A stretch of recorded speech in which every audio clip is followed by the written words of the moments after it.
Hi guys, welcome Trader Cobb. G'day, mate.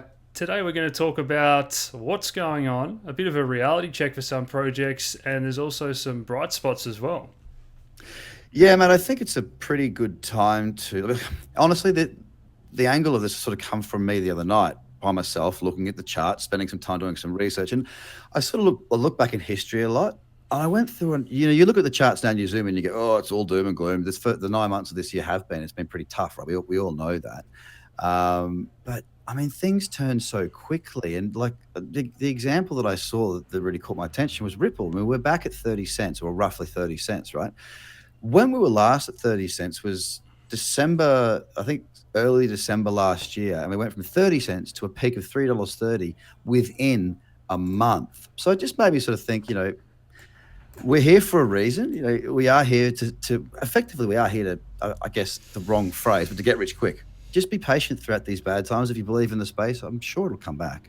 Yes, I actually did a video live at that time called "Now is not a good time to buy Ripple," and copped a bit of flack for that. But yeah, it was probably I didn't see such a broad correction. So yes, there was things going up, as you say, tenfold in a week or a day sometimes, and everyone knew it had to cool off. But in terms of everything going down, Bitcoin, Ethereum going down with all these altcoins as well, I definitely didn't think it would go this long and this broadly. I thought the strong projects would have held up a bit better.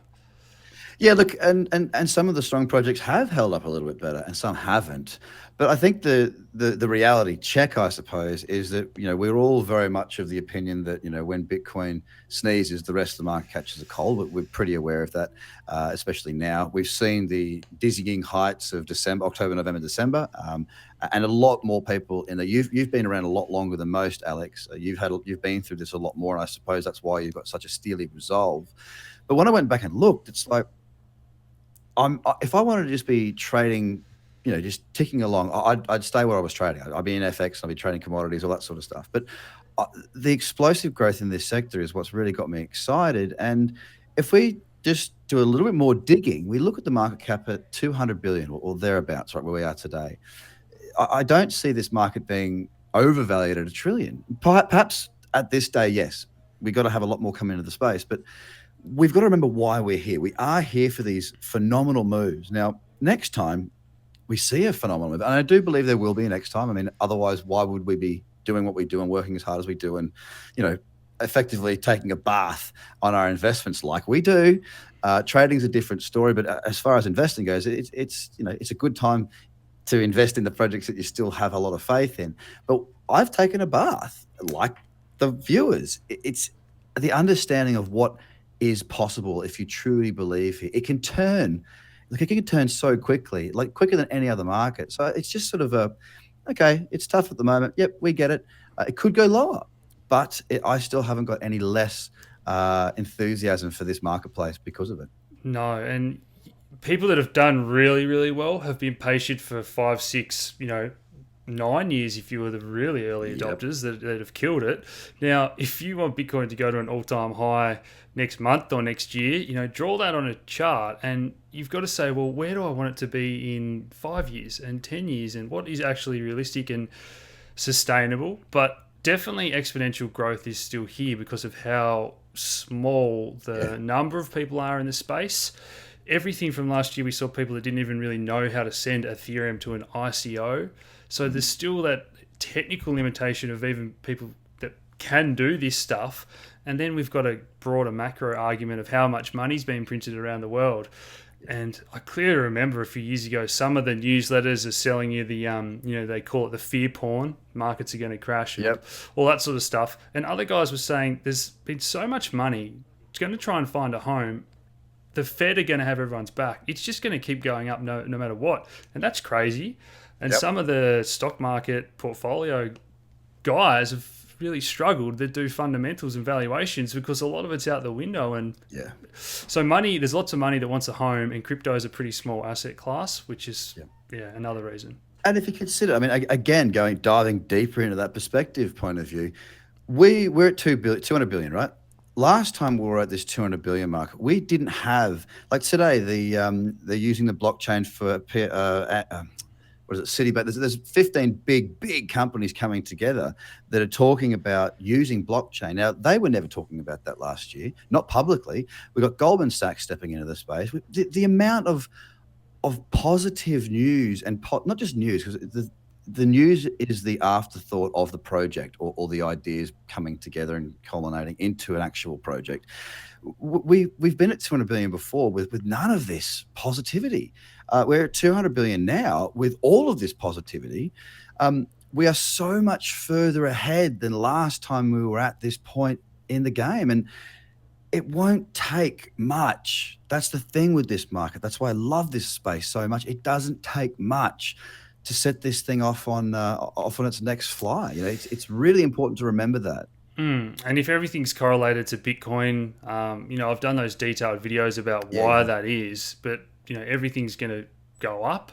But if money pulls out of all these crappy projects, or the ICOs that raised it sell it, and then it goes back into market, and then money finds its way back into the good projects, that's what's going to be exciting. And we've kind of seen that. Today at time of recording, Funfair have announced that their first casino is coming out soon, and Funfair's doing well. Now, these are the projects that we harp on about, fundamentals. Sooner or later, the rubber has to hit the road. It can't just keep going down if people are using that token and buying it, and gaming licenses need more Funfair tokens. And Absolutely. I think the other thing as well is that I'm hoping anyway that a lot of people learnt from, I guess, the December run, is that markets don't go up forever, especially not at the rate that crypto moves. It does exceed some expectations and keeps on. I often say markets can and will go higher, markets can and will go lower. People that didn't get out in that last move up, I'm really hoping now that the lesson has been learnt. Hopefully they'll make the same mistake twice, because there is a point at which there's a good time to be entering, accumulating. I believe we may be in a good time for that at the moment, for good projects that you believe in. And also there's a time to exit when things get, just when they go crazy. You've got a large sum of token back to dollar, let's say, capital. It's not a bad idea to bring that back.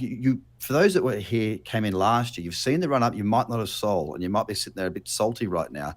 Don't make the same mistakes twice. And I suppose that's where the understanding of what we've been through, I'm hoping that a lot more people actually have the nous to sort of go, okay, well, it's happened. Now, that might mean bigger moves up and bigger moves down, but those that are educated are there to take advantage of that. Yeah, and I think what that looks like on a chart is, instead of that line going straight up, you're going to reach a point where a lot of people say, right, I'm back to break even, I'm out, or I've made this much money, I'm out. And it kind of, it's going to be a more gradual, sustainable slope, hopefully, along the way. Yeah.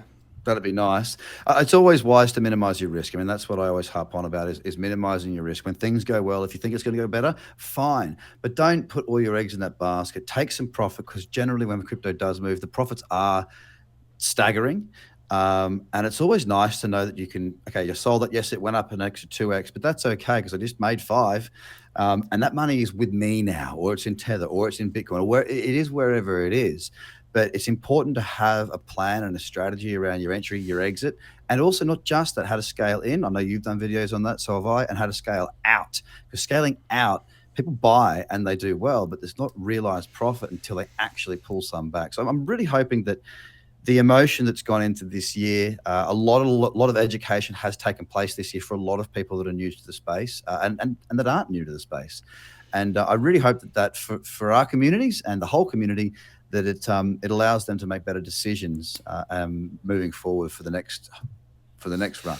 Yeah, because we might get a next run in everything, and then the correction after that might be the one where the bad projects never bounce back. Look, maybe we're in that one now, and it's a good time to shuffle. If you've got a good project down 90% as well as a bad project, reshuffle. But definitely you have to learn how to take profits, because nobody knows how to sell, but everyone knows how to buy.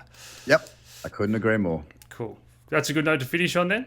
I think so, mate. I think that's pretty much it. Bit of perspective, just sit tight, be smart, and understand that we're here for a reason, because when this puppy moves, she moves hard. Fantastic. Thanks for tuning in, guys. Cheers. Cheers, guys. Appreciate your time.